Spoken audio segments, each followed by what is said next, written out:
Diego, ¿cómo te va de Radio? Te saludamos. ¿Qué tal? Un Diego, saludo allí a ¿escuchás? Corrientes. Sí. Yo tengo problemas de retorno, veremos. Ya, Sí, él está al aire. con un poco de eco acá.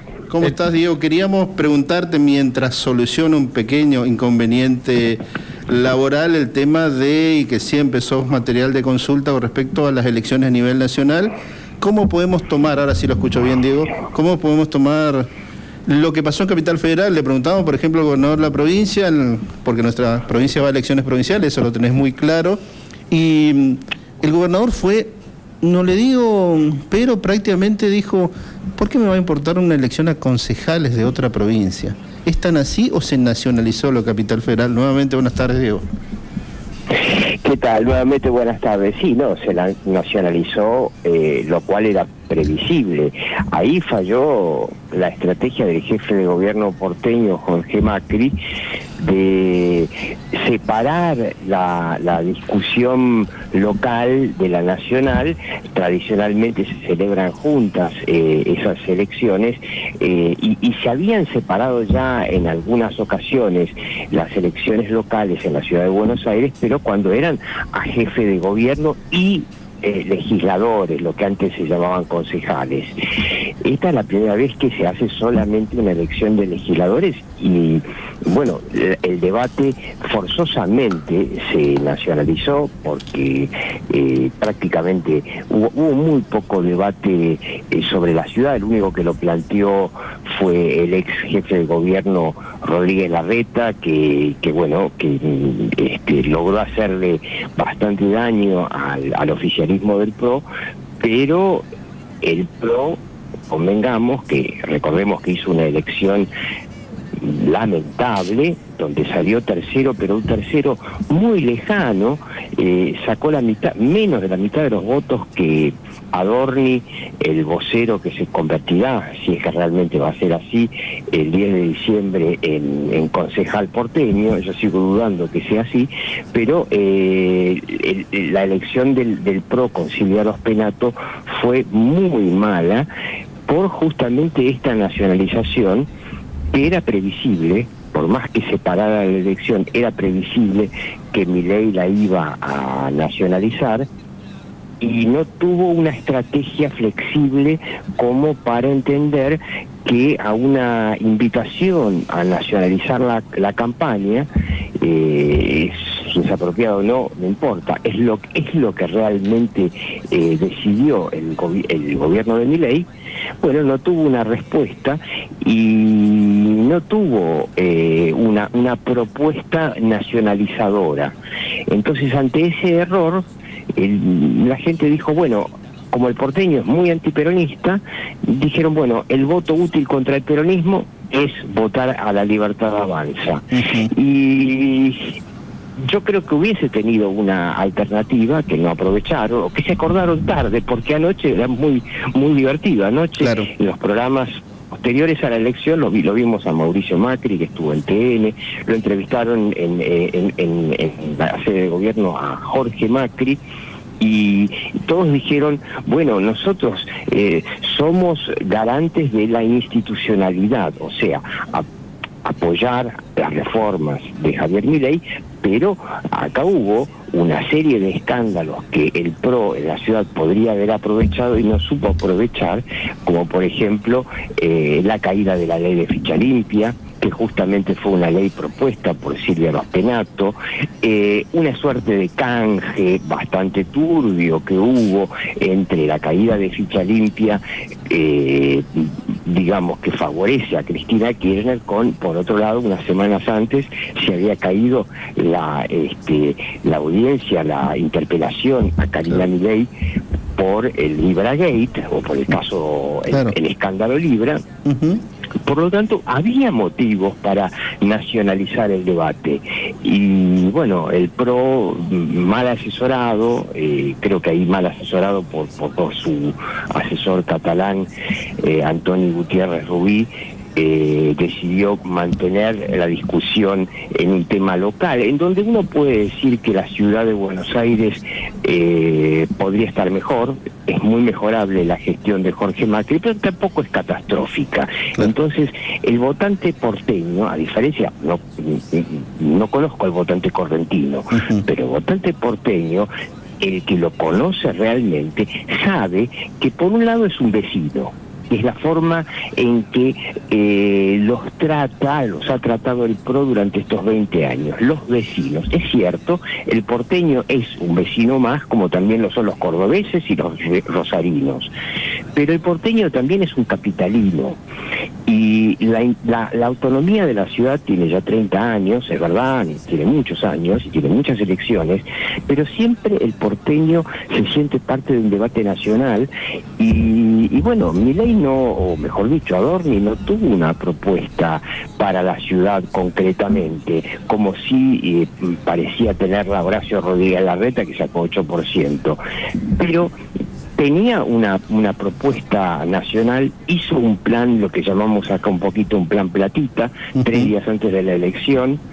En realidad no fue otra cosa que anunciar algo que ya había prometido en la campaña, que es una baja de aranceles a los celulares y computadoras.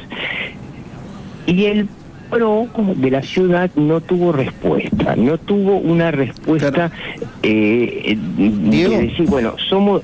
Sí. No, con respecto a lo que decís, y para que no se nos vaya tanto hacia atrás, porque fue el inicio de tu charla, con respecto a la nacionalización, primer punto, y lo estabas describiendo muy bien, que la Libertad Avanza lo supo nacionalizar a diferencia del PRO. En el marco de eso, ¿cuánto, y yendo hacia atrás en la historia, cuánto de la campaña de Rodríguez Larreta nace en su deseo de volver, obviamente dentro de 2 años, a la ciudad de Buenos Aires como jefe de gobierno porteño, y cuánto nace en una suerte de revancha por la decisión política que tomó en su momento Mauricio Macri de boicotear la campaña de Rodríguez Larreta, entregarles todos los votos, porque eso fue evidente, de Juntos por el Cambio, el PRO, como quieras llamarlo, en su momento a Milei. A Patricia Bullrich. Primero, pero yo creo que ya fue, para mí, lo de Patricia Bullrich sabían que era la candidata que menos medía, en los hechos, los concretos nos llevamos, y él sabía que finalmente iba a terminar en Milei. Y Rodríguez Larreta también sabía. ¿Cuánto fue de un voto venganza? Por eso uno entiende que estaba tan feliz Rodríguez Larreta ayer, porque si había un solo discurso y Rodríguez Larreta sumaba su discurso al de Jorge Macri, más allá de que hoy los números nos hablan de un 23%, uno entiende que podría haber sacado más puntos, acercarse, podrían quedar por encima del PJ. Sí, lo de Rodríguez Larreta claramente, a ver, no quiero afirmar algo de lo que no tengo pruebas, pero claramente hubo un apoyo de la gente cercana a Karina Milei para fogonear esa campaña. Ahora, obviamente movilizada por el rencor, sí. Totalmente, ahí hubo una movilización del rencor, logra entrar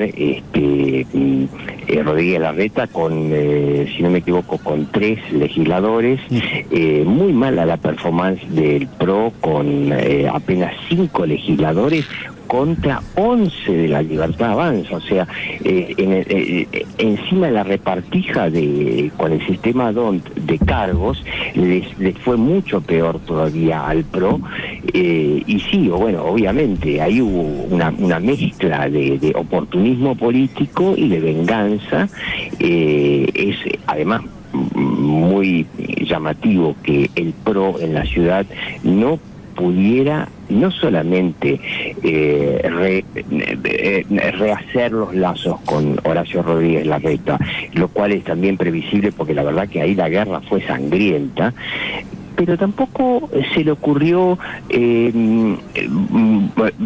reanudar lazos con, por ejemplo, la coalición cívica, en donde Paula Oliveto era una candidata muy interesante para el discurso, digamos, para un discurso, porque no lo tuvo el discurso, pero para un discurso institucional del PRO, sacó 2,5%, pero una Paula Oliveto yendo en el segundo o tercer lugar de la lista y mostrándose como candidata del PRO, PRO, bueno, hubiese podido compensar ampliamente a lo que le sacaba Rodríguez Larreta. Yo no digo que el PRO podría haber ganado, yo creo que eso es No, eso es imposible de otra imaginar. discusión, digamos, otra discusión.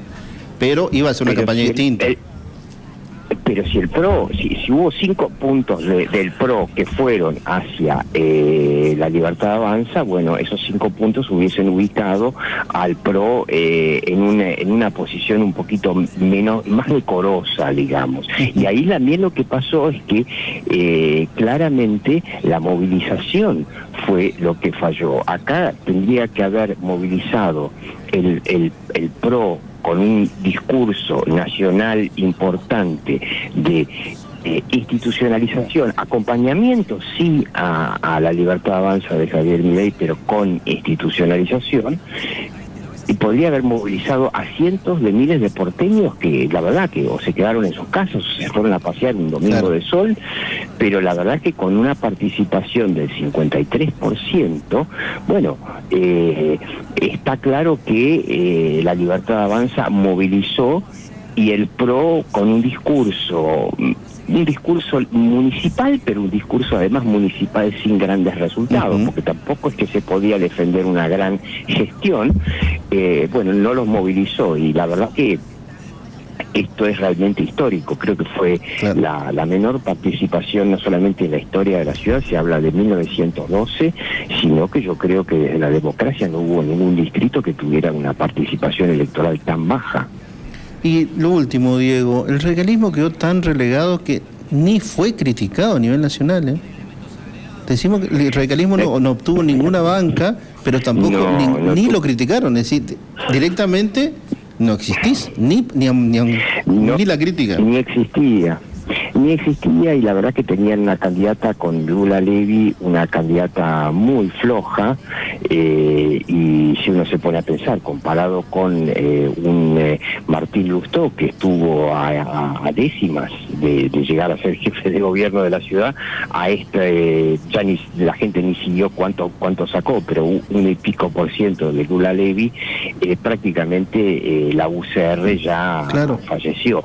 Veremos si el PRO corre ese mismo destino después de esta elección, o todavía ahora tiene una elección muy importante por delante, porque tenemos en octubre las elecciones donde en la capital se juega, además de diputados, se juega el senador. Exactamente. Y para la ciudad va a ser muy importante, ahí veremos si el PRO es rescatable como marca política o si ya es parte del pasado. Y lo último, con respecto a lo que se dijo después, buscaremos cubrir de violeta todo el país. A partir de la capital federal, le da la impronta, porque lo de Santa Fe le mostró a Libertad Avanza que no puede imponerse en aquellos distritos que no haya alianza. Y pasó lo del Chaco, pasó algunos distritos más que van a comenzar ahí en alianza. ¿Le dio un nuevo impulso para tratar de nacionalizar, entendés vos, Diego, o van a ver distrito por distrito?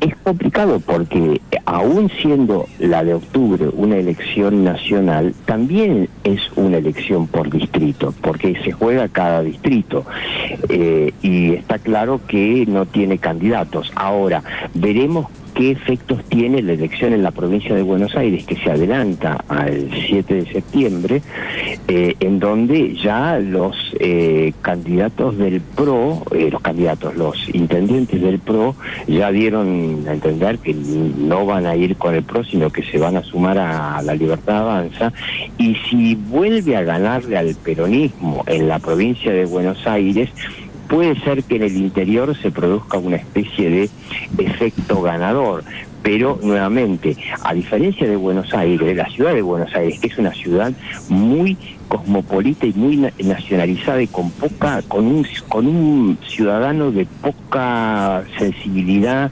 municipal, habrá que ver si en el interior los partidos locales tienen candidatos que pesan, y que con un discurso, digamos, de llevar intereses de la provincia a la Cámara de Diputados o a la Cámara de Senadores. Entonces es más difícil de pronosticar que un Milei que no tiene grandes candidatos pueda llegar a tenerlos. Pero bueno, falta todavía y la historia es muy dinámica. Habrá que ver si en el interior empiezan a sumar como hicieron en el Chaco. Porque en Chaco fue el único lugar donde la Libertad Avanza pudo levantar junto con el radicalismo el brazo de triunfador en alianza con el gobierno local. Entiendo. Diego, como siempre, muchísimas gracias por tu contacto, gracias por hablar con nosotros. Bueno, muchas gracias por llamar. Hasta luego, hasta acá Diego de Limberger, recordemos, analista político, director de La Hora de Maquiavelo, también consultor habitual de los medios nacionales. Señor Fernández.